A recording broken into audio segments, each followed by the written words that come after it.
Thanks for coming to the Lansing Public Library tonight. We're here to listen to your candidates talk about their vision for the community of Lansing. And my name is Lisa Karajek, and I'm the director of the Lansing Public Library. And we're doing this in partnership with the Lansing Journal. And here's Melanie to take it away. Melanie. My name is Melanie Young, I'm with the Lansing Journal. Managing editor Josh Bootsma and I will be moderating tonight's candidate forum. Lansing has multiple elections this season. Tonight's focus is on just one, Village Board. So we are limiting our questions to topics that the Village Board is responsible for. Not schools, not parks, not the library, just Village Board. Lansing's Village Board consists of 6 trustees and the mayor. Trustees are elected to staggered 4-year terms. So every 2 years, 3 trustee terms are finished and those seats become available. This year we have 4 candidates running for those 3 seats. And our 4 candidates are seated in alphabetical order on the stage. Let me introduce them. Saad Abbasi is an incumbent trustee and a member of the Village Voice Party. Rob Collins is a new member of the Village Voice Party running for trustee for the first time. Maureen Grady-Parovich is a former trustee running for re-election as the Lansing First Party. And Jerry Zeldenrust is an incumbent trustee and member of the Village Voice Party. We consider this a job interview. Trustees are paid with your tax dollars and they make decisions about how to spend your tax dollars. So our goal for this forum tonight is to ask questions that will give the candidates an opportunity to share their qualifications so that you can make an informed decision about which 3 you want to hire, which 3 you want to elect. So let me turn things over to Josh, who will provide instructions about how the forum will be run. Thank you, Melanie, and thank you to all of you for being here tonight to participate in democracy. The April 4 election is exactly 5 weeks from today, so we are excited to be moderating this forum. Thank you also to those who helped make this forum possible by submitting questions, either online or in the box here at the library. It's good for us to see what is in your minds. These are not just the Lansing Journal's questions that you're going to hear tonight, they are your questions, and we thank you for participating in that way. Thank you also to all of you candidates seated here right now for understanding the importance of an event like this. I think it shouldn't be lost on any of us that in some places having a civil discussion like this is out of the question. So I think we should be very grateful that we can do this today. As part of tonight's forum, Melanie and I will be taking turns asking the candidates questions. It is worth noting that this is a forum, it is not a debate, so not every candidate will answer every question. Candidates, some of these questions will be for all of you, and we'll invite you each to speak one at a time. Other questions may be specifically just for one of you. And with each question, of course, we'll make it clear who we're asking to answer it. The default time for each of your answers is 60 seconds, as you've already been made aware. The timer will appear right here on the screen. Our writer, Jennifer Yost, will be keeping the time for us tonight. When you see the timer hit 0 or you hear the chime, please do finish your answer. You may also ask a few follow-up questions. Later on, there will be some questions that are shorter in length, like 30 seconds, and we'll, of course, be clear about that when that time comes. So, to start, you're going to be introducing yourself all night as a candidate in this election, but we want to start by giving you the opportunity to introduce yourself as an individual, as a Lansing resident, talk about who you are, what you do for work, your family. This time is yours to introduce yourself. We'll start with Saad Abbasi and work our way down the line. Thank you, Josh. Good evening. My name is Saad Abbasi, and I look forward to sharing with you tonight. I work as a financial regulator at the National Futures Association.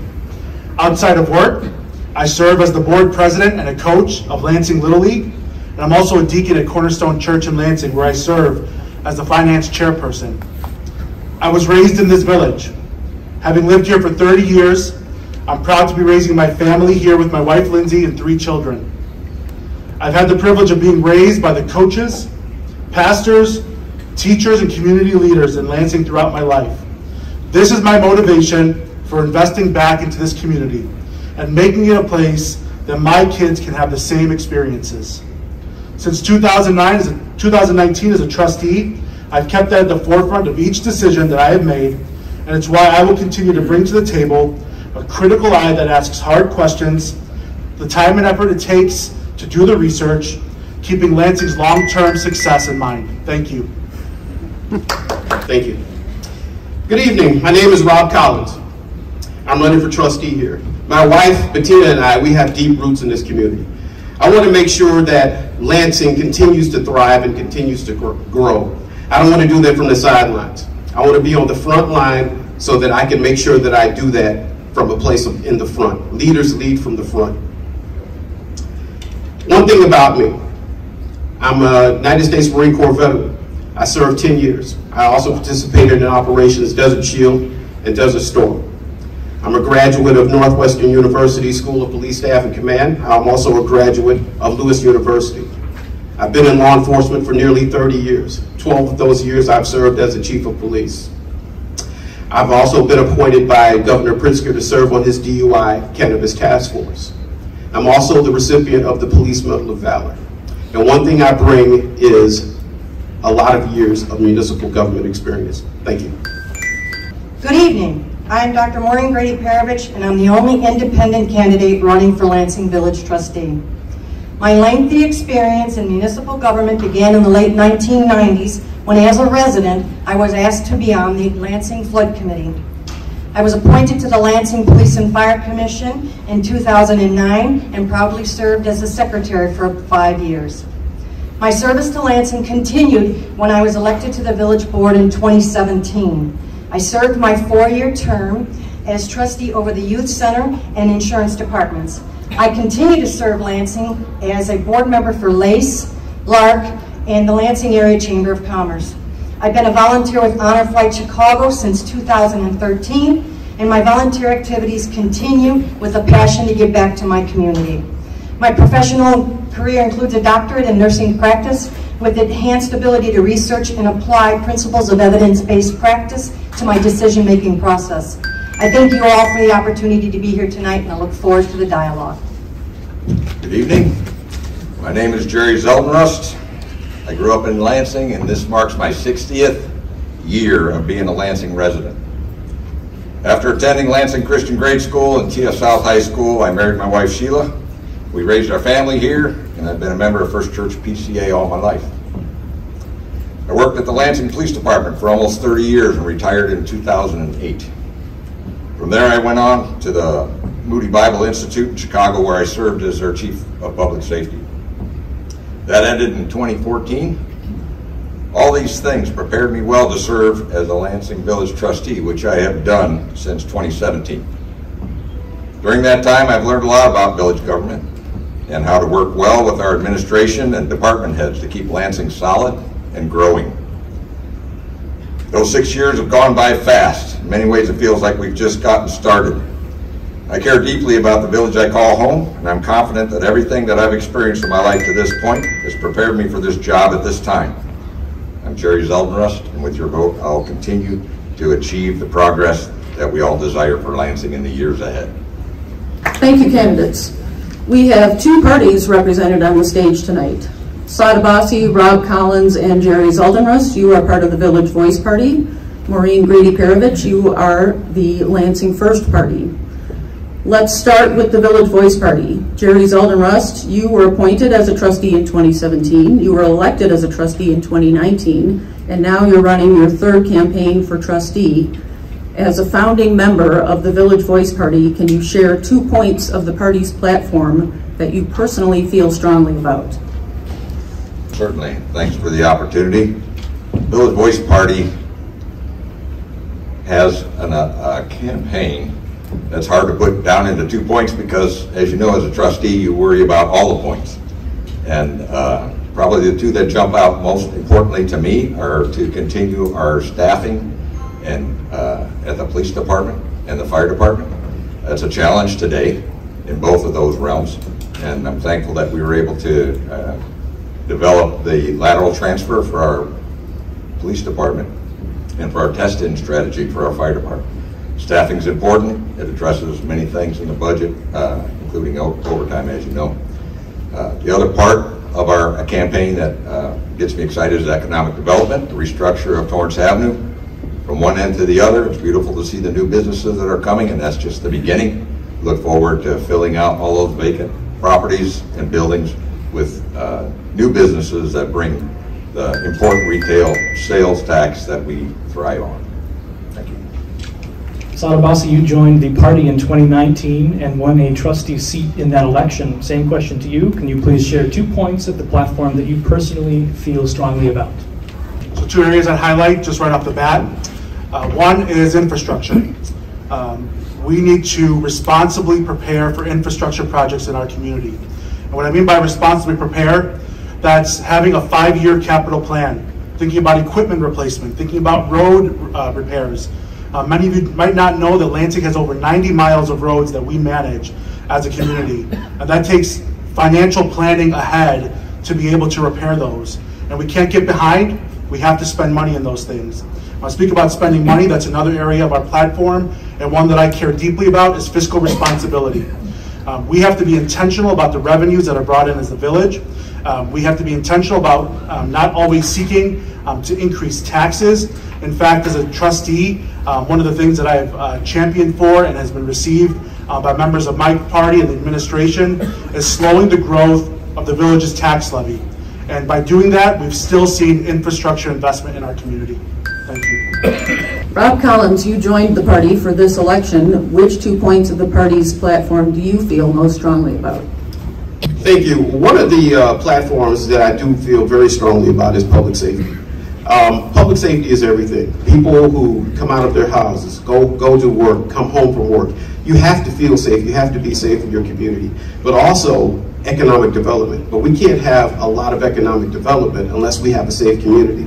The community is safe, and a safe community will attract businesses to our town. When we attract good quality businesses to our town, then we can compete with these other surrounding agencies. But public safety, we've got to make sure that our police are on point, that they have the staff that they need to be out there on the street. We have to make sure that we have enough firefighters to be out there to handle everything that we want our firefighters and public safety first responders to handle. We have to make sure they have the tools. We have to make sure that they have the means and also the training. But also with economic development, once we have all of that and the streets are safe, economic development can start to flourish. Maureen Grady-Perovich, you were elected as a village trustee in 2017 as an independent candidate. You lost a re-election in 2021, and now you are running again in 2023. You started the Lansing First Party ahead of this election, and you're the sole candidate in that party. Can you please share 2 points of your platform that you feel most strongly about? I agree that public safety is a very important aspect for any village or community. With that public safety comes a real strong need for service to our community, not just with our police and firefighters, but with our public works, with our municipal employees who meet people at the counters, who assist them in finding places to purchase things that they need, or how to get their water turned on, or et cetera, et cetera. Service is what we need to do for the village of Lansing. And that is my intention, is to just serve. I want to be able to help people wherever I can. I know my limitations. I'm pretty well educated in how to research what it is that I might need to do to help these folks, but to get involved in all the aspects of the village. And we're very fortunate that we have a lot of opportunities in this community to get involved and keep our community safe, fun, interactive, and just a great place to live. You can stay up there, Maureen Grady-Perovich. Thank you for sharing some of your platform with us. Tell us, how did you go about creating that platform? How did you develop it? What was the process?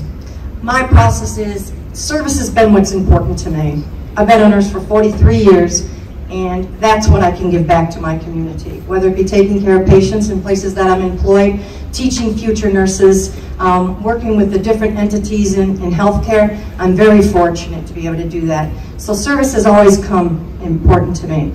I have a background in working with special needs. I have a background in working with the elderly, but most of my background is in critical care and serving our community and people who may need some questions answered. To always be available. It is a privilege, it's an honor to serve our residents, and I want to continue to do that. Jerry Zelderus, this question is for you. How did the Village Voice Party develop its platform? You're a founding member of the party. Was the process different from what Maureen Grady-Perovich is describing, and if so, how? In the summer of 2016, a small group of people gathered around a kitchen table. and talked about how we could work together to make Lansing a better place to live. At that time, it was an idea. But the collaboration that we experienced around that kitchen table became the Village Voice Party. That's how the Village Voice Party was originated, and everybody brought their ideas to the table. And as we have developed over the years, that format, that process continues. So everyone brings their ideas to the table, what they're passionate about. And for my part, volunteerism has been a big piece of what I feel passionate about, and that's what I brought to the table. I look forward actually to this coming campaign where we might be able to develop and adopt a block program and better coordinate all of the volunteers in our village to serve our village in a way that's coordinated through our village government. Thank you all. Let's move on to the topic of the role of village trustee in Lansing. Sada Bassi, Maureen Grady-Perovich, and Jerry Zaldenrust, you've all served as village trustees. Rob Collins, you've been involved in municipal government for decades, currently serving as the police chief in Dalton, so you are familiar with how elected officials operate. Given that experience, what is each of your understanding of the role of trustee in the Village of Lansing? What is the job we are electing you to do? This question is for all of you, and we'll start with Sada Bassi again and work our way down, 60 seconds each. The number one main important job as a trustee in the Village of Lansing is to represent you, to be your voice, to be an open ear, to hear what is on your heart for our village. Many of you are not unique, and I'm not unique in sharing my love for Lansing. The fact that you're out here tonight shows that you love this community too. And so being an ear, and then also going and representing your voice to the administration, representing your voice when every vote comes to mind. So that's the first priority as a job of the trustee. The next thing I would just say is be a diligent, critical thinking decision maker. Many things are going to be presented to board members as trustees. Some of the things we agree with, some of the things we don't agree with. It's my job to make myself available, to do the homework, to ask the proper questions, and not be afraid to make a hard decision and to go against stream if it's in the best interest of the community. I think the first responsibility of a trustee is a fiduciary responsibility, to keep an eye on the money, to make sure we're not reckless in spending, and to make sure that we have reserves in case there's a catastrophe or some type of disaster so that we can work our ways out of that. So one thing we have to do is make sure we keep an eye on the money. The next thing is make sure that we represent the people. Now, the thing that I would do is make sure, just like I agree with Side, you have to have an ear. I would serve with the eye of a citizen, the ear of a trustee, and with the heart of a servant. That's exactly what I would do because that's what I am, a public servant. So I would represent the people as best as I could and make sure that the people's needs are met and make sure that they are met quickly so that we can continue to thrive and grow Lansing. Thank you. Being a trustee requires an opportunity to meet with the residents of the Village of Lansing and the business owners. We need to be out in the community. We need to meet with the people. We need to have an open ear. We need to be receptive to their information. We need to be able to synthesize that information and come up with a plan. We all work together on the village board. We have in the past and we probably will in the future. We need to understand what your needs are, and a way to do that is to be out there and listening to the people. It's an opportunity to serve again, which is a chance to give back to the people that live in this town, but the only way that we can give back to the things that they need is if we understand what it is that they need and they want. And I hope to be able to do that in the future. When I think about the role of a village trustee, think of it in two categories, formal and informal. As we all know from serving, when you're a trustee, you pay the bills. I was actually surprised when I first started serving that we had to have meetings on certain dates so that we did pay the bills on time. And that's our power. We have to pay the bills. We also set the budget. We sit in meetings to go through what we can and cannot spend money on based on our revenues that we receive. So we're balancing the budget, we're approving budget, we approve levies, we approve ordinances and resolutions, that either set legislation or set agreements for business going forward. These are all important parts of the formal job. The informal, as has been mentioned up here, are just meeting with people, knowing what the concerns are of our residents, and making sure that they're kept in mind as we go forward on all the decisions that we make. Thank you all for that. This is an interesting question that we received from a member of the public. If you could wave a magic wand, what's one thing that you would change to make Lansing a stronger community? Now, we like that question, but I saw that none of you brought your magic wands with you tonight. So, with or without a magic wand, what is one thing that you will do to make Lansing a stronger community if elected? We're going to start with Maureen Grady-Perovich. Active participation amongst the residents, the business owners, the employees of the village would kind of make us all know what each of those entities has as an idea for improvement of our village. We need to get these parties together. We need to meet with them. We need to hear their concerns and truly listen to their concerns. Seek their ideas for how we can improve what's going on in the village. It's really important that we get as much input as we possibly can. As you said, none of us have a magic wand. None of us can fix this on our own. But as a group, we are a powerful entity. Manage our finances, be sure we meet the needs of our employees and our residents and our business owners, and I think Lansing is going to thrive for many, many years. One thing I do is try to light up these empty storefronts. Bring some businesses into our towns here so that we don't have vacant buildings and vacant storefronts. Good quality businesses. And also find empty lots. Make sure that we can find somebody that can build something on there that would help Lansing, that would make Lansing thrive and grow. Fill all these strip malls. Find businesses that are big enough to sustain Lansing and bring in a good, continue to bring in a good tax base. That's one thing that I will make sure that I am focused on. Thank you. If I had a magic wand, I would like to have the ability to cause every homeowner to be able to speak to our village board, our mayor, like on a hot phone, like a Batman hot phone. Just to be able to tell us what they like, what they don't like, if there's a need. From going door to door in 2017, believe it or not, we had a platform, and it wasn't until we went door to door that we found out that the Santa Claus house was like the #1 request of anybody that got in office. Please bring back the Santa Claus house. We had no idea, but we found out when we went door to door.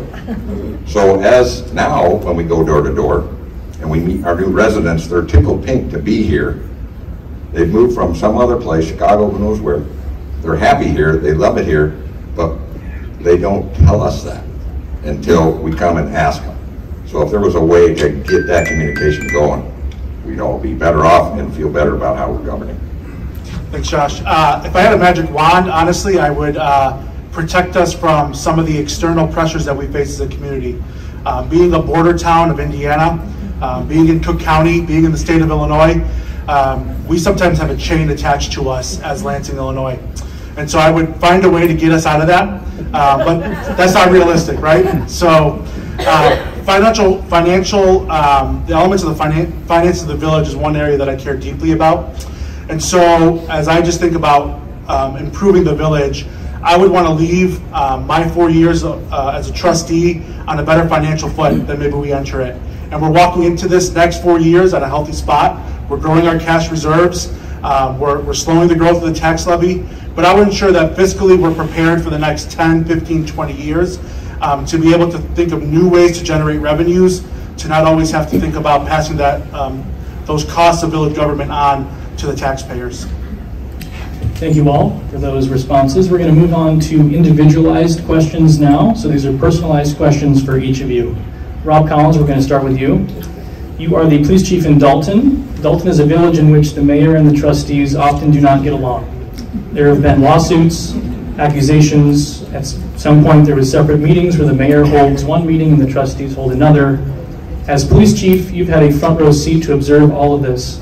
What would you say to someone who's concerned that your affiliation with Dalton politics is going to have a negative impact on Lansing? The one thing that I do as police chief, I make sure that the police stay separate from our our government, basically our trustees and our mayor. In other words, unbiased policing, not taking sides, not being for one and against another. So when I run the police department, I've always been transparent and above board. That's my reputation. Everything is above board and transparent. My reputation as a police officer, and tooting my own horn, yes, I would say my reputation is great. So my affiliation with Dalton absolutely has nothing to do with the place that I live and lay my head. I love this town. This is where I live. This is where my family is. We own a business here in town. So everything that I have is invested in this town. Thank you. Quick follow-up for your question. Follow-up question for you. One of the complaints that Dalton residents and trustees have voiced is about the fact that Dalton police officers have at times served as personal security for Mayor Tiffany Henyard. As police chief, you assumedly have had a direct role in this arrangement. Do you feel that that type of choice is a good use of tax dollars, and do you think that that kind of arrangement is something that Lansing could need? This is what I can say about security. As a mayor, the mayor has a right to have security if it's deemed necessary. There had been threats, there had been personal threats that I am aware of. So arranging security is not something that's outside of the norm for a police department. There are some places where it doesn't happen, where mayors do not need security. But in this particular place, the climate is as such that there are threats to people, and we want to make sure that everyone is safe. I don't want anyone having to be threatened or hurt over something that's political. It's not worth it. So we make sure that our mayor is protected. Our trustees do not have personal security, but our mayor does, just basically because of the need for it. Jerry Zoldenrust, your turn. At last week's board meeting, you expressed some concerns about a new restaurant moving into Lansing, Honeyberry Cafe, that plans to have video gaming. And there have been other board meetings where you expressed opposition to gambling or gaming in Lansing. Now, businesses have claimed that gaming revenue is vital to their economic health. So talk to us about why you are consistent about voting against gaming in Lansing. Yes, thanks for that opportunity. I think as trustees, we each bring our own personal experiences to the table. We seek discernment, knowledge, and we bring these all to our decision making.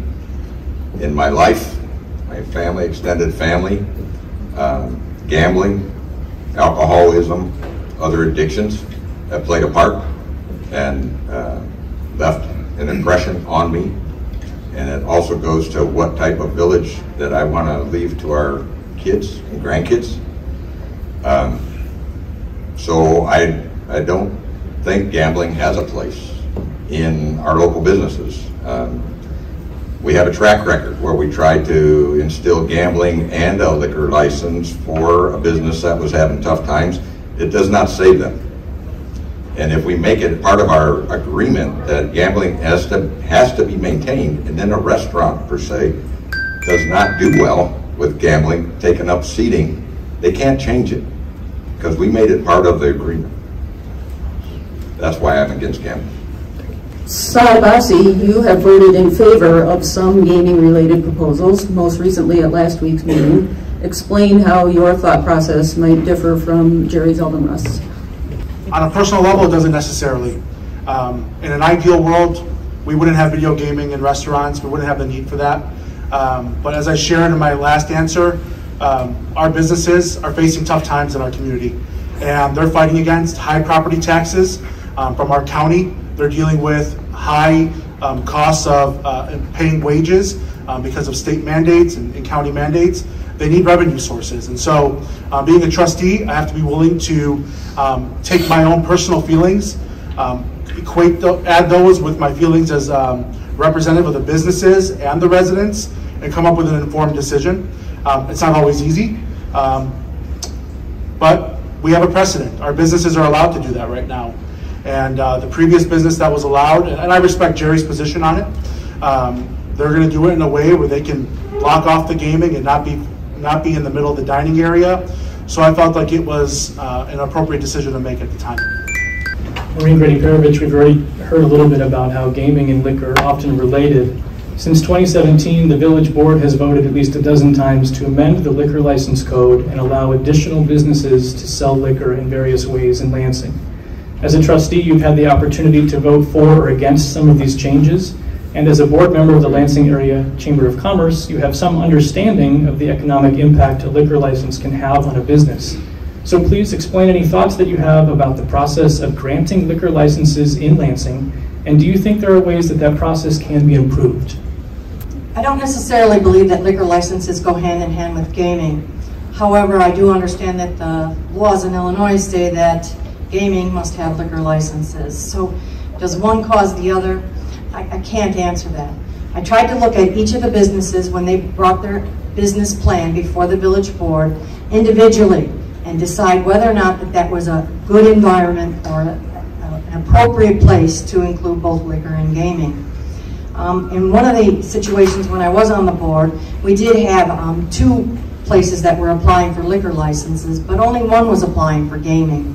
We put that through as one ordinance, and I questioned that at the time and said maybe we should break these out, because I do know some of us on the board feel strongly about gaming and might have approved the liquor license for the one that was just looking for a liquor license and didn't want to have to approve it for both of them as the same ordinance. So I think we need to look at them individually and decide what is best at that given time. Thank you all. We're going to move on to the subject of economic development. In 2017, the Village Voice Party indicated that they were seeking to hire an economic development director, and there was a job posting on the village website. In 2021, we were informed that this was no longer the case, and instead, the village administrator was filling that role with the help of a consultant. Is this a decision that the village trustees participated in? Jerry Zoldenrust, you've been a trustee throughout that time. Maybe you could answer first. Decisions like having a platform and talking about what we might or might not find to be in the best interest of the town are kind of a framework and a guideline. Similar to our airport, sometimes when you have a plan in mind and you start looking at the possibilities, you find out that there's other ways to get that same job done and done well. And I think the track record speaks for itself. What we were able to save in another full paid position of someone that would have the expertise to actually bring that economic development plan to fruition was something that we didn't have to spend once we started looking at our in-house talent and the expertise that others brought to the table along with the consultants. And I'm really happy to say that anybody that drives through Lansing, up and down Ridge, up and down Torrance Avenue, can see the benefits of approaching this particular issue the way we have. Thank you. Maureen Grady-Perovich, you were a trustee during part of that time. Do you have anything that you would like to add to Jerry Zoldenrust's perspective on this issue? I feel strongly that we need our own economic development person. I think that that person can take over some of the duties that our village administrators had to take on. I think that he or she would have a dedication and an absolute conviction for the village of Lansing instead of sharing them with other municipalities. I feel that some of the things that they could do, as well as economic development, bring specific things to Lansing, would be to manage our business license program, would be to manage our fire inspections and being sure that they're staying on schedule, to be sure that people are compliant with the regulatory agencies that control our beauty salons, our liquor stores, our food establishments. This person can do more than just economic development.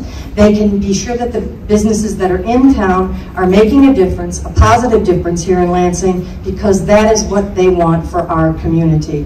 Not just businesses that come in and leave and come in and leave. We can't be doing it that way. We need some consistency. And before I ask this question, I'm going to say you're all going to have a chance to explain your answer if you would like to. This is a raise your hand type question, okay? By show of hands, which of you believe that Lansing should hire a full-time economic development director? All right. Rob Collins, would you like to explain your answer? At some point, as we start to grow and continue to grow Lansing, economic development really is important enough so that we can look towards the future to be able to hire someone that is dedicated at some point. I'm not saying necessarily right now, but depending on how far we want to go with economic development, you may want that person to be able to be fully dedicated to the development of Lansing and Lansing alone. Thank you. Saad Abbasi, you haven't had an opportunity to speak on this issue. Your perspective. Josh, I didn't put my hand up because I don't have a yes or no. I came in 2019 as a trustee, and the status quo was what was happening. We had a economic development consultant, and if I felt that economic development wasn't happening, I'd be pushing the topic a little bit harder to ask why it wasn't happening. As Jerry said, you drive up and down Torrance, you drive up and down Ridge. We have national retailers coming to our community. You have retailers like Tacos and Burritos who are saying, I'm going to reinvest in Lansing, I'm going to build a brand new facility, and they're working with our economic development consultant right now to bring those things. We just approved Honeyberry Cafe, Bulldog Ale House, Cadu Decor. We're working on a ramen shop in downtown Lansing. We have a Quick Trip gas station, one of the first locations in all of the Chicagoland area out of 950 other locations across the country. And this is happening with the current economic development structure that we have. So we're seeing success, and if we weren't, I'd be asking those questions. Maureen Grady-Perovich and Jerry Zeldin-Rust, you've kind of both spoken on this issue. If you'd like 30 seconds to explain your position further, you may have. Thank you. We pay this consultant a lot of money, and I know we save on benefits and other things that we might have him or her obtain from the Village of Lansing. However, I still believe that the dedication truly to Lansing is very important and is key to our economic development future. Over the last few years, I've had an opportunity to watch our village administrator, Dan Podgorski, in action. His talent and his interest in economic development is beyond what I would think I would even expect from a full-time economic development person. The way that he puts deals together and works with developers, having an eye on the big picture of what's involved in Lansing, and then him supporting his efforts with our consultant, is a winning team that has found great success in that area. Thank you. For these next few economic development related questions, we're going to ask them of the whole group, and if you would like to respond, raise your hand and we will call on you. First, the Lansing Village Board has recently heard presentations from a variety of businesses who need different permissions or approvals. Businesses such as event spaces, salons, retail, a virtual reality lounge, and more. In your view, what types of businesses are most beneficial to Lansing's economic health? Saad. Lansing's a diverse community. We've got Lansing that's been here for 60 years. We have Lansing that's been here for 5 years, 2 years. We have young Lansing, we have old Lansing, we've got diverse Lansing. And so taking all those things into consideration, there is no one type of business that we need. We need retail. We need places for people to go and shop. Clothing, pharmaceutical, whatever it is. Dining, a place to go out to eat with your family, whether it's fast casual, whether it's sit down, family restaurants, evening, bar type restaurants. We need those. We need to, overall as a community, raise our tax base. And what I mean by that is sales tax dollars and property tax dollars from large retailers and auto dealerships. Raising that tax base, again, helps to alleviate the tax burden on residents. Anyone else? Jerry Zeldin-Rust? There's one thing we know about village government is that we thrive on taxes, retail taxes. It goes down to the state and we wait for the check to come back, and that's our lifeblood. So businesses that come in that can provide retail taxes are good for us, but something that I've observed over the last few years is that the entrepreneurial spirit of folks that were not born in Lansing, they might not have 60 years as a resident of Lansing, they might not look like me, talk like me, but they are just over the top, dedicated to establishing themselves not only as responsible business people in Lansing, but to bring their hopes, their dreams of business to our town. And we want to encourage that as a village board. And I'm just glad to see all the different types of businesses that our residents bring, because this is a place where they can thrive and live out their dreams. Maureen Grady-Perovich? I too support bringing in retail economic development to the Village of Lansing, as those sales taxes do come back into our coffers and aid in improving the infrastructure or whatever else we do here in Lansing. I struggle with the amount of service businesses that we have, individual beauty shops, barber shops, nail salons. Those are service entities that don't provide a big tax base for the village, and I think at some point we flood our existing salons, our existing nail salons, our existing daycares with these businesses that are trying to fill the chairs within their own organizations. And so they don't sell enough as far as retail to bring a big tax boom for the village, and they may be flooding out some of the people that have been here for a long time. Rob Collins. The one thing that I'm glad of is that Lansing has the unique ability to say no to questionable businesses. Because questionable businesses, even though it's a revenue stream, that's not the kind of revenue stream that we want here. But I'd like to see fine dining here. I want to see grocery store. I want to see major chain grocery store here. I want to see a furniture store here. I want to see fine dining here, so that we don't have to go other places. Yeah, we can have family sit-down restaurants, but I also want to see the higher end things come to Lansing too, so we can bring people to Lansing to spend their dollars here. That's what I'd like to see. Thank you. Thank you all. Same format. I guess we'll call that the second grade format. Raise your hand. What effect does Fox Point have on economic development in Lansing, and what ideas do you have to make Fox Point more of an economic driver for this town? I have a unique advantage of having a business right on Ridge Road, completely adjacent to Fox Point. And I've seen so many people come through Ridge Road just to visit Fox Point. Fox Point is a major place in the south suburbs here, and it could be more. The more we promote this, the more we can bring music here, the more we can bring events here, the more dollars in revenue that we can bring to this town. And what that does for Ridge Road, it attracts more businesses to Ridge Road, because quite frankly, who wouldn't want like a food restaurant right across the street from Fox Point? Obviously, people have to eat. They will come there, they will eat, they will spend their money, they will come there, they will have a couple of drinks, they will have soft drinks or whatever the case may be. Fox Point is a major project in Lansing. When the finishing touches were put on Fox Point, we had hoped that it would be an economic driver, that it would be that magnet that would bring folks in from other towns. What we found, despite our COVID struggles, is that people were coming from far away to come to enjoy the venue that Fox Point is and continues to be. When that happens, it not only infuses the businesses that are along Ridge Road, but it infuses businesses to our motels and other restaurants that maybe aren't exactly right on the main drag and Ridge Road. So it's bigger than just Ridge Road, and it's bigger than the storefronts there. Although I know that we have several businesses that have come there specifically because they knew the foot traffic was going to be great before and after concerts.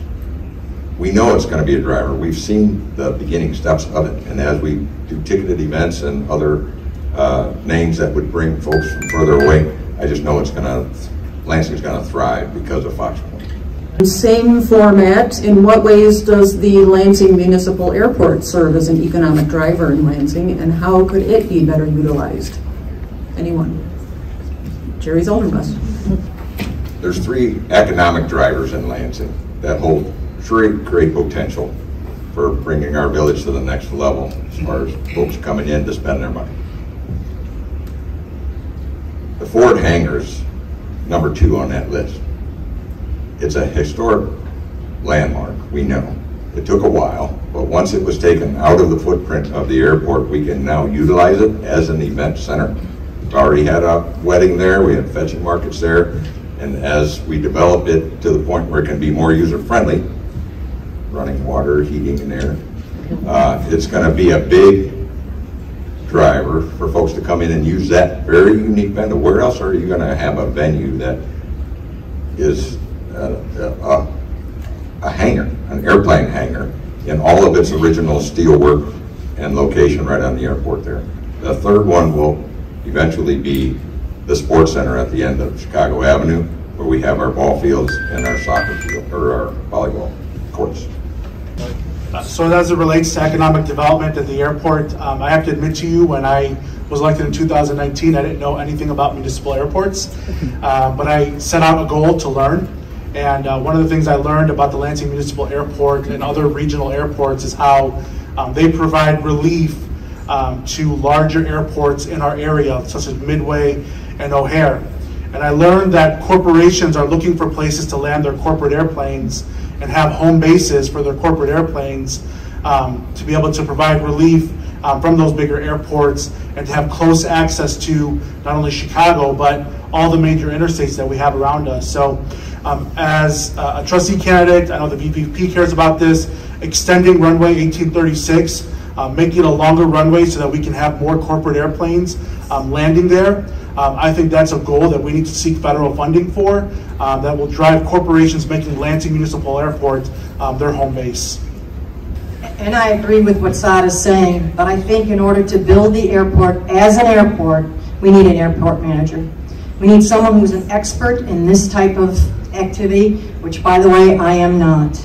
I learned a lot in the 4 years that I was on the board about airport activities. I've learned a lot from some of you in the audience. I read the information that people give me about the airport, but we need someone who is solely dedicated to making that work. And I know in the past we've had interim managers, but we need to really make that a push, and then we can start working about the airport being a destination venue. Just thinking about the future of Lansing and looking past just having corporate jets land, I agree with you on that.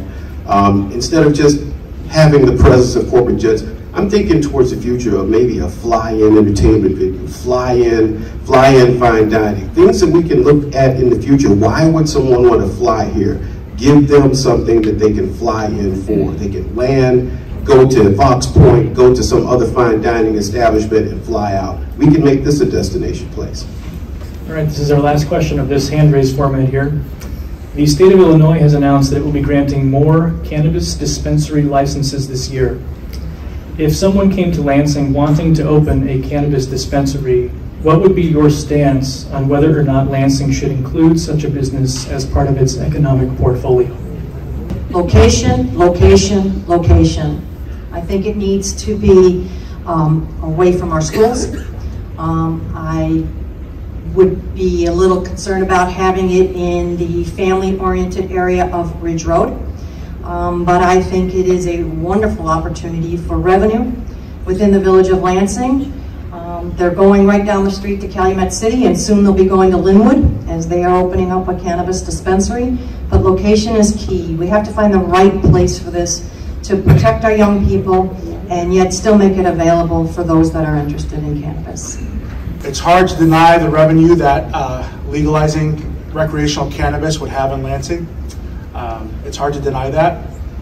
This is one that I'll just have to say that I would hope that we can make that revenue up somewhere else. It's not what I necessarily want for my community. I don't partake, and I don't think the effects of it are great.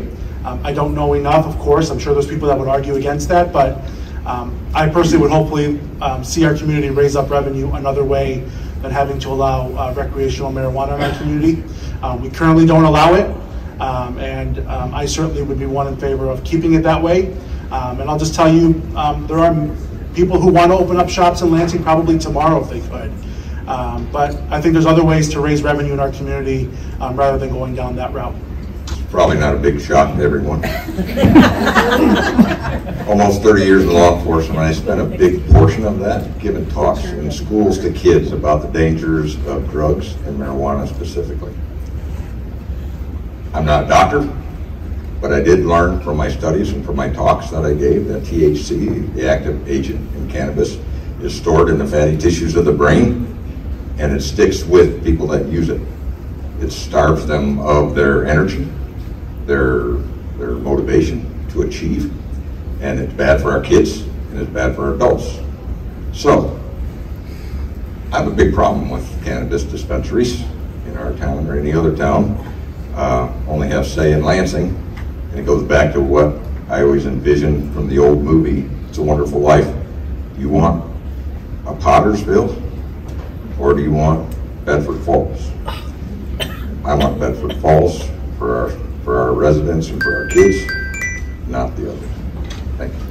My perspective on cannabis comes from having been in law enforcement for so many years and having to deal with drivers who are drug drivers or even under the influence of other substances.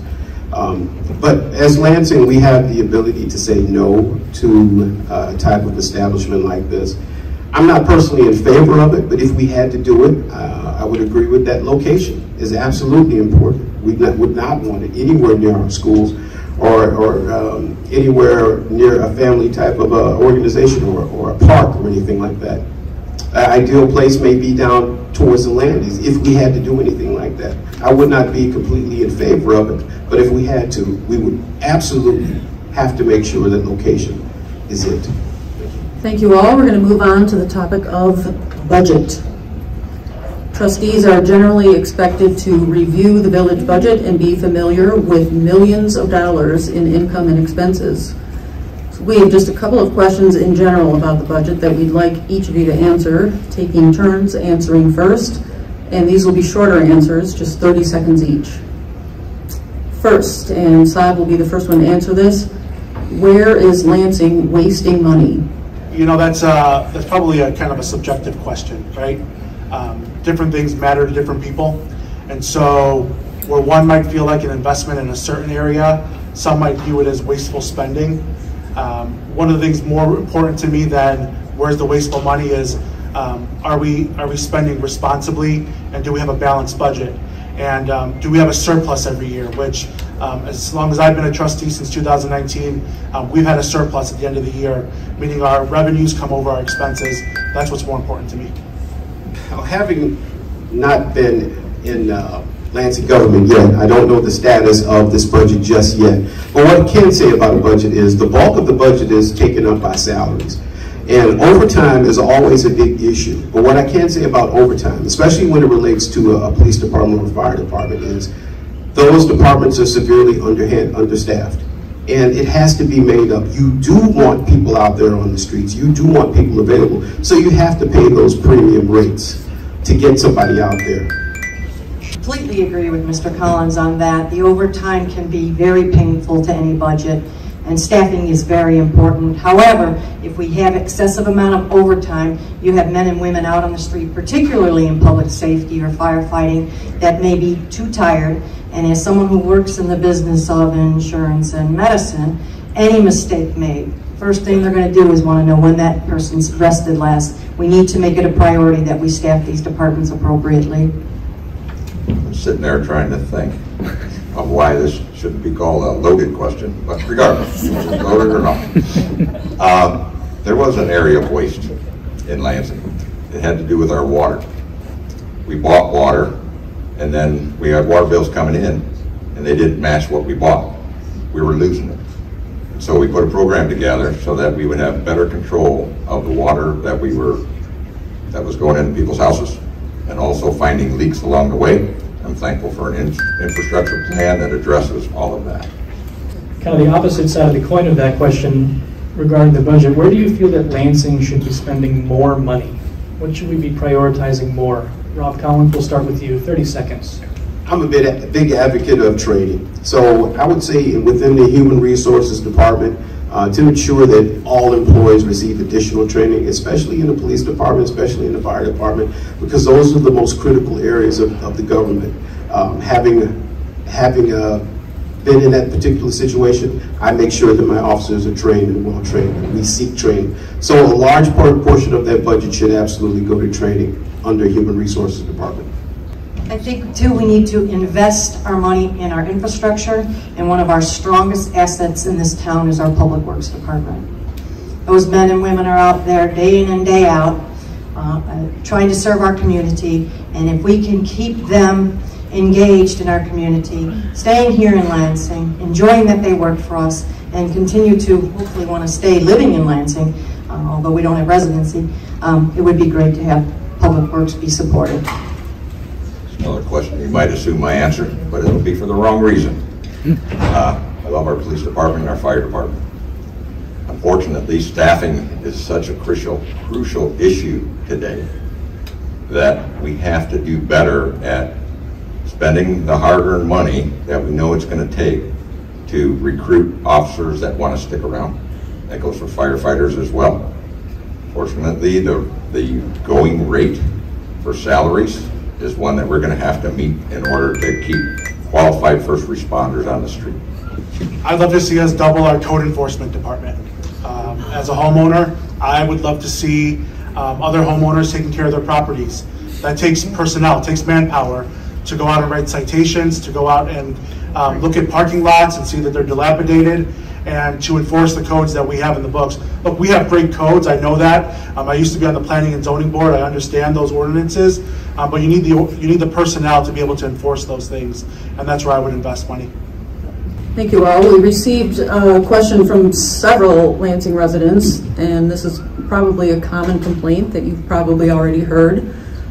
These questions focused on the deteriorating condition of roads and streets in Lansing. In fact, some claim our roads are worse than ever. How do you respond to residents' frustration with roads in Lansing? Maureen Grady-Perovich? Listen to them, be out on the streets. We have a pretty good handle on some of the roads that we really want to fix in the coming year, as I understand it. We have a good relationship with our engineering department that comes out and tries to tell us which roads need to be covered, and they make recommendations on how to do that. They're the experts in that area, and I think we need to listen to our experts and let the community know that we are aware of your concerns about your roads, and we're trying to get the priority of the roads that need to be fixed first.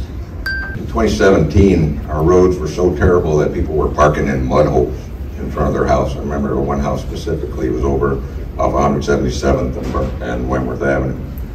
We spent over $1 million in road repair in Lansing. It's probably the best program we've had in the history of Lansing, because it involves not only repaving, but also street maintenance. That's crack filling, resurfacing, seal coating. This is the work that's being done on Lansing roads today. We're coming. We know. We have a list of roads that we get every year that's from the best, the brand new streets, to the worst. And every year it's a balancing act of taking care of the worst, maybe accompanying it with a water main replacement, but also not letting the roads that we just put in get neglected and get to the place where they have to be completely repaired again. So I could just say, yeah, I agree. There are some bad roads in Lansing, but we're investing over $1 million a year in our roads, and we're trying to grow that fund every year to add more and more to our street program. Resurfacing roads takes money, so actively and aggressively going after grants to continue to build the fund to repair these roads. And just like the candidates stated, prioritizing which roads need fixing first and using grant money so that we don't have to continue to go after taxpayer money for that. This question is from a reader. I'm going to read it verbatim. Your answers will be 1 minute. Here's the question. What are Lansing officials doing to reduce the abhorrent increase in property taxes we saw this past year, and that's causing many of us to think about jumping the border to Indiana?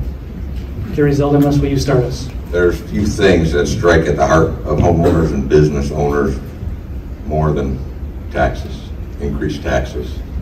We live in the county of Cook, in the state of Illinois, and despite our best efforts, working through our legislatures and meeting with those entities that can impress upon the governor how bad this is for our homeowners and for our businesses, we struggle still.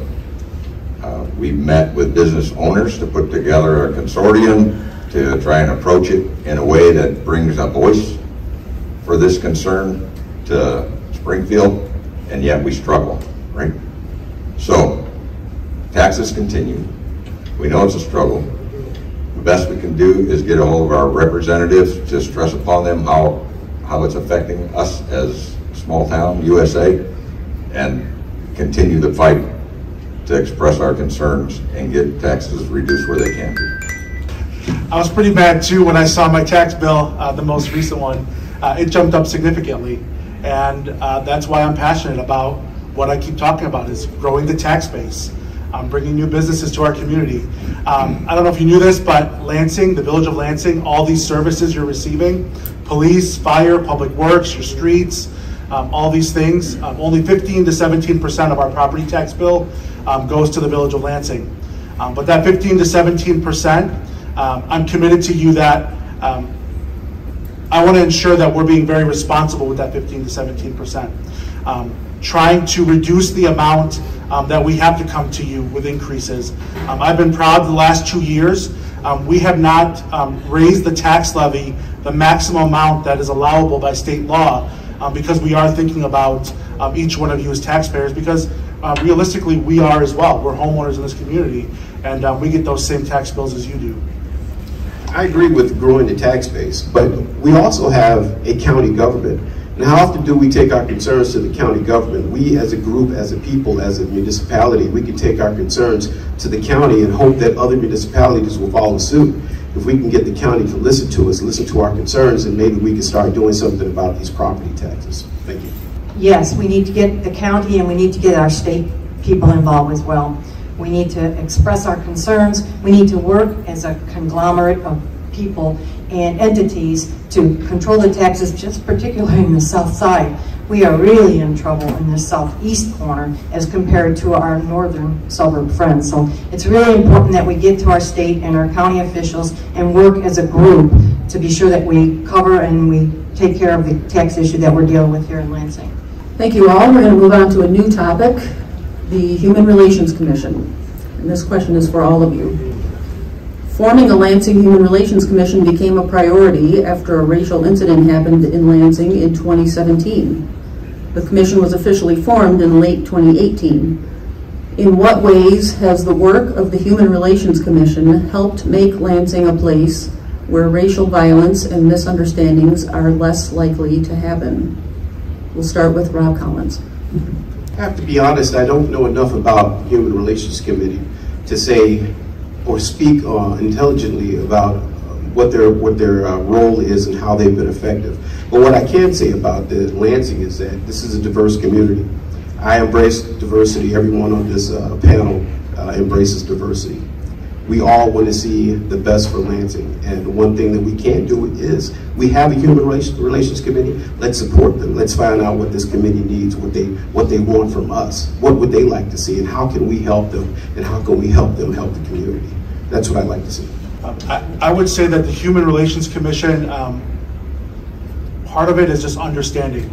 And as we welcome new members into our community that don't look like us, don't, like Jerry said, might not sound like us, the main thing is about understanding each other.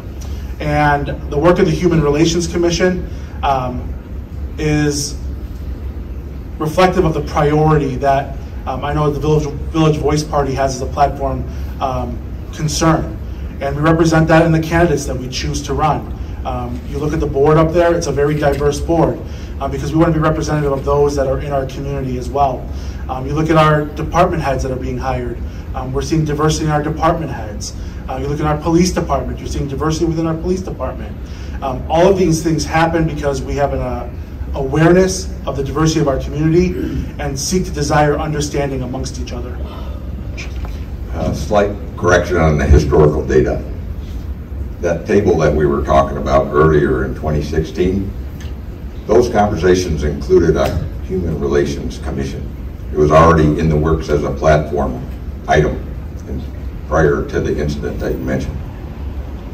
We know that we're not doing a good job as a village unless we bring in all people groups that live in the village. That was what the commission was designed to do. That's what it's currently doing.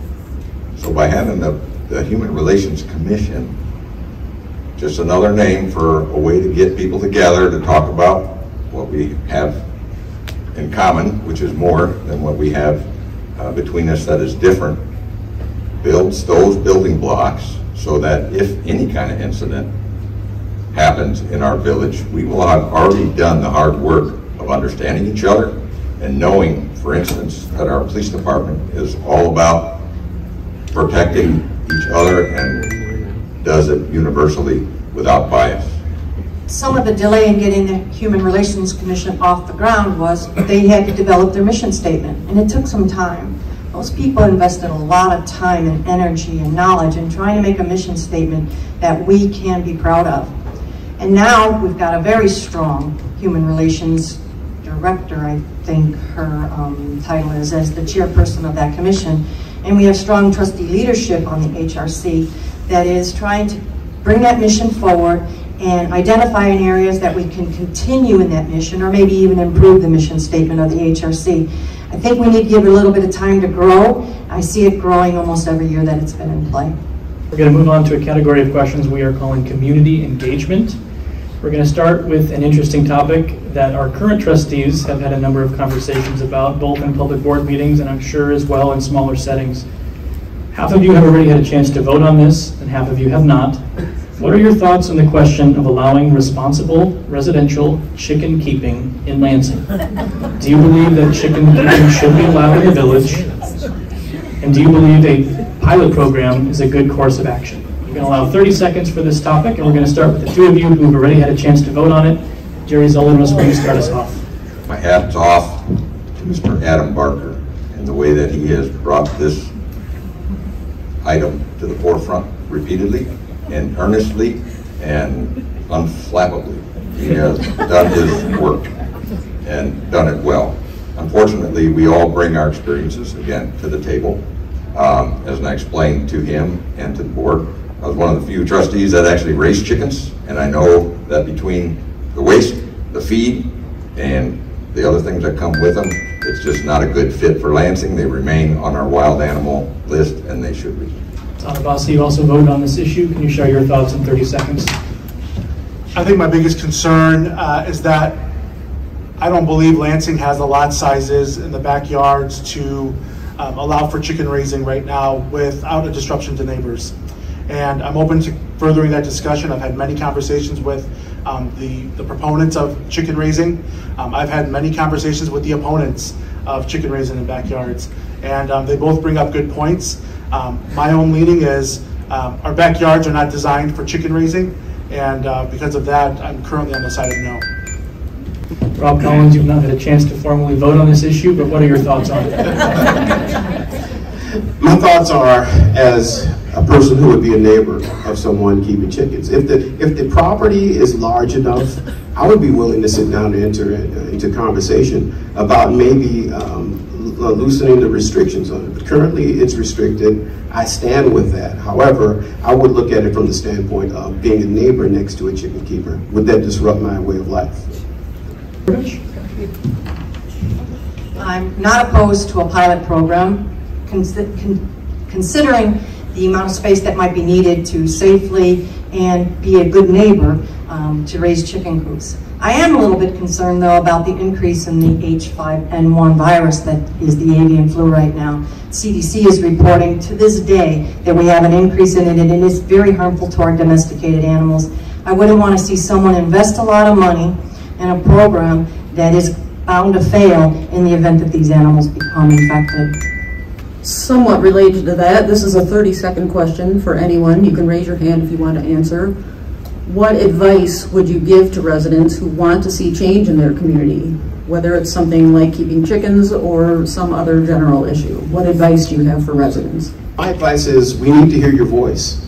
You need to bring your concerns to the people that will listen, the village board.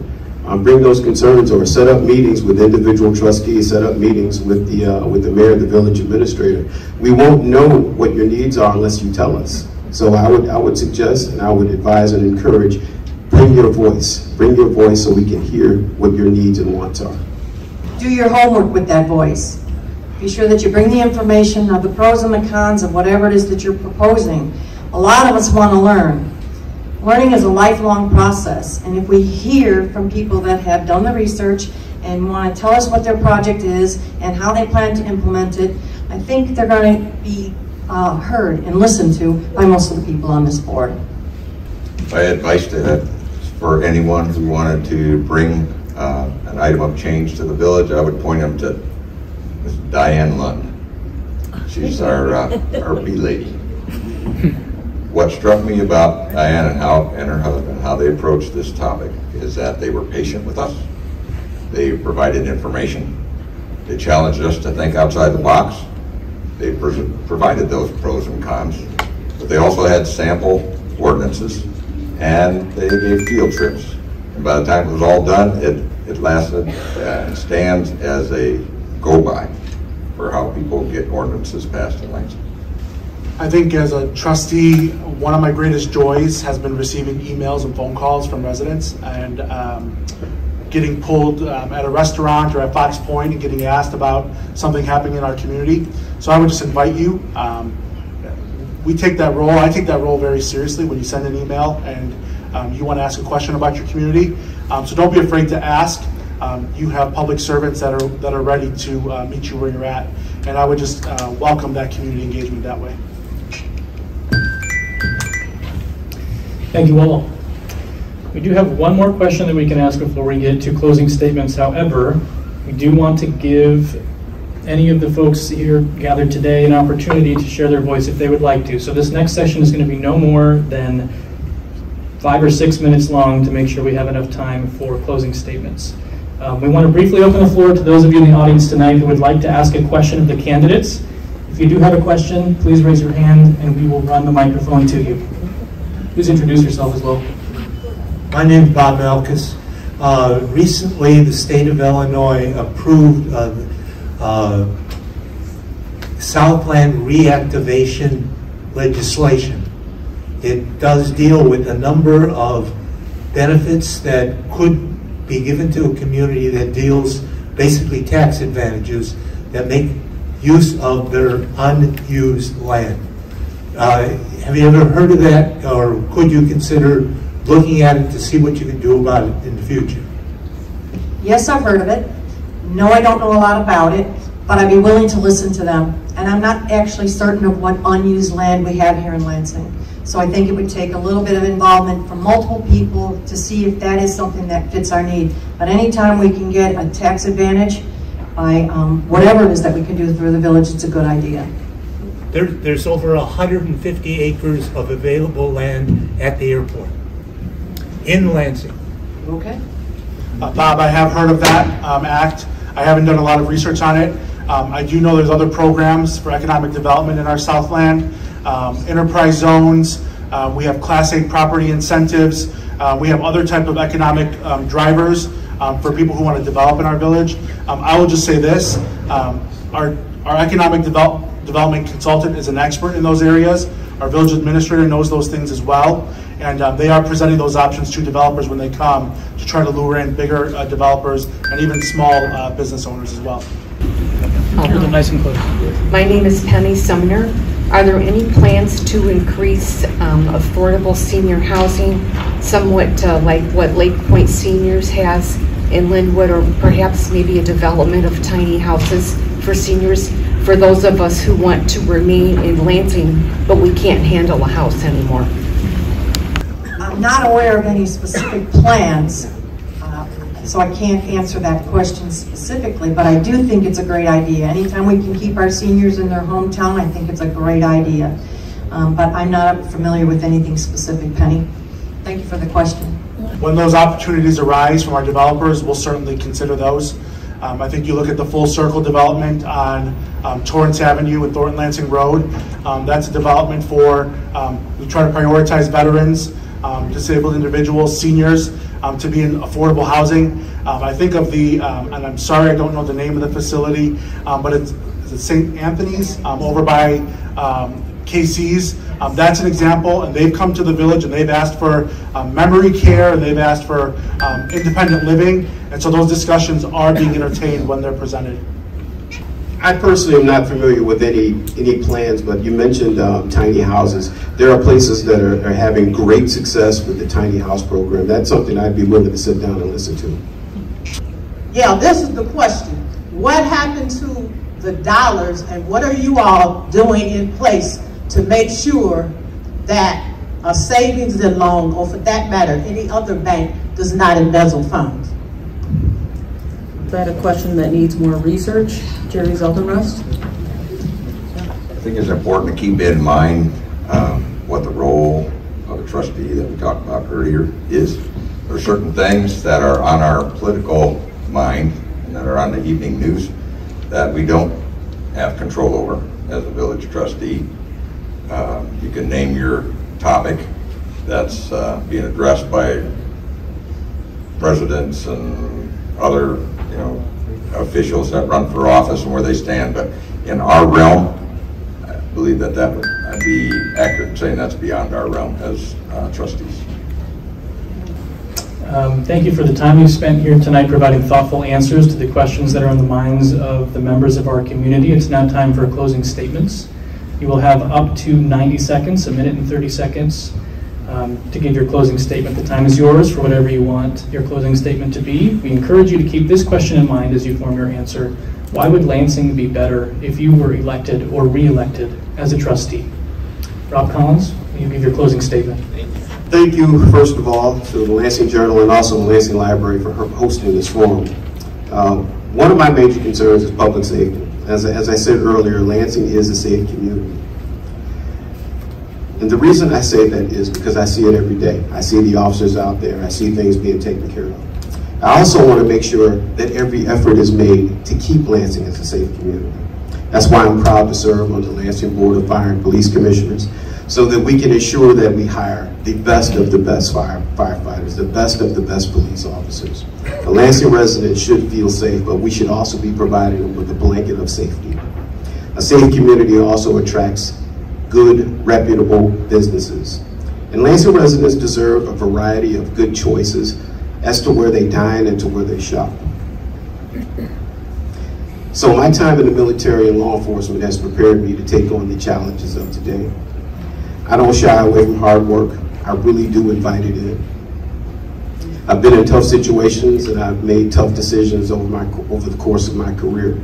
And I can continue to make those tough decisions. And I believe this is what qualifies me to represent the Lansing residents as your next village trustee. My name is Rob Collins, and I would be proud and honored to be your next village trustee. Thank you. I, as I'm sure all of my candidates, would like to thank the library and the Lansing Journal for hosting this evening. It's been informative from my end, and I hope it was informative from yours. You cannot have a great government without healthy debate on the issues that are important to the stakeholders. Matching the right person with the right skill set to the tasks at hand is imperative for successful outcomes. I have the right skill set to represent you, the voters of Lansing. As the only independent trustee candidate, I promise to use my advanced education and experience with municipal government to do the research needed in order to make knowledgeable, evidence-based decisions when casting my vote regarding issues coming before the village board. I will respond to all emails in a timely fashion, and although we may not agree, we will have meaningful dialogue. I am here to serve you. I hope you take the time to review my literature. Feel free to contact me with any questions, comments, and/or concerns that you may have. I thank you for your time and attention, and I promise to never forget that I am a public servant. Now let's get out the vote. Again, I'm Maureen Grady-Perovich, and I'd love to have your vote. Thank you all for being here. It's a unique opportunity to meet and talk like this, exchange our ideas, and I thank the Journal and Library for making that happen. Allowed us an opportunity to talk a little bit about what we hope to accomplish in the years ahead. Being a trustee is more than a political race to win or a role to play. For me, it's more like being allowed to be a steward of what our predecessors have established as a way of life here, keeping all of what is good and right, while still giving us the opportunity to embrace the changes that we need to serve the best interest of our residents. Our children and our new residents deserve no less than our best efforts to provide for them all the family-friendly things that I have come to appreciate about our village. If you count my police years, I've been entrusted to look out for our residents my entire adult life. Alongside my fellow Village Voice Party candidates, Sada Bassi and Rob Collins, I know that the residents of Lansing will continue to be looked after well. I count it an honor and a privilege to use my experience, skills, and abilities to help our residents enjoy being a part of the village Lansing has been and continues to be. It's a hometown made up of dedicated people who enjoy what Lansing has to offer, while each does their part in serving and being served. I'm Jerry Zeldrust of the Village Voice Party, and I'm running to be your voice in Lansing government. Thank you, Journal, library staff, Journal staff, thank you so much for hosting this event. My family and I are so fortunate to call Lansing home. Since my childhood, I've experienced all the good this community has to offer. The schools, the churches, the youth sports, the scouting troops, you name it. The faces throughout the years may be different, but the values in this community have remained the same. And it's why my family and I not only have invested here for our home, but we also invest our time and efforts to continue to grow this community. I'm proud to run for the position of trustee again. My professional experience, my municipal experience, and my community service make me a well-rounded candidate for the position of village trustee. Lansing is a community that stands out in the south suburbs. We're welcoming new businesses, we're financially prepared for the future, and we're growing to learn more about each other and how each of us bring value to the collective home we call Lansing. I want to thank you tonight for your community engagement, your engagement in village government. I look forward to sticking around after the event to answer more of your questions and to give you a chance to get to know me a little bit more. And I hope that you'll entrust me to continue serving you as village trustee with your vote on April 4th. Thank you. Thank you all for attending tonight. You are participating in government this way. This is important. Early voting starts March 20. Election day is April 4. And if you subscribe to the Lansing Journal, you will know where your polling places are and where the early voting locations are. Thank you for coming out tonight. Thank you for watching online if you were watching the Facebook feed. And feel free to stick around for a while. The library closes at 8, but you do have a few minutes to talk to the trustees personally. Thank you all.